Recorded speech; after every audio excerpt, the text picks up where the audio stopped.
Mix by Raja Babu. चढ़ते फागुन हमर सन को है मन करो टन टन टन करो टन टन टन। मोट पिचकारी देखे डर जाहे मन करे टन टन टन करे टन टन टन। छोड़ा दे नहीं पता जैसा वटा मारे लगने मजा दन दन दन। मोट पिचकारी देखे डर जाहे मन करे टन टन टन करे टन टन टन। होलिया में चोलिया के रंग देबो बम छोड़े दन दन दन छोड़े दन दन दन। लाजो ले पिचकारी के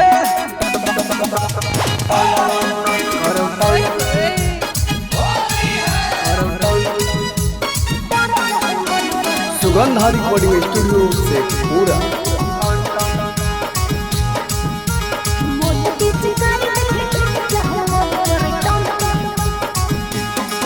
खाके मुर्गा के टंगड़ी उठा देबो घंघरे गच गच गच गच गच गच गच। अरे छोटे हो चीज चली कर वाला जबरी फट फट फट फट फट पिटाई रे बेबे के आ खाके मुर्गा के टंगड़ी उठा देबो घंघरे। छोटे हो चीज चली कर वाला जबरी होली के दिन रंग देने बसेन किने देने डाल रे तू राम राम राम।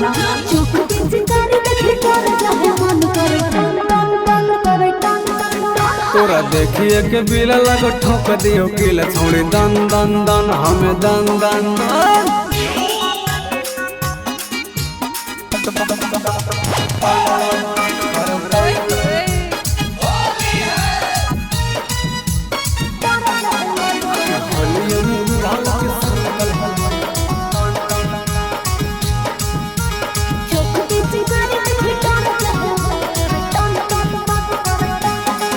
आगे होली में बढ़ गलो दोनों कबूतर हे गे बोला डार्लिंग।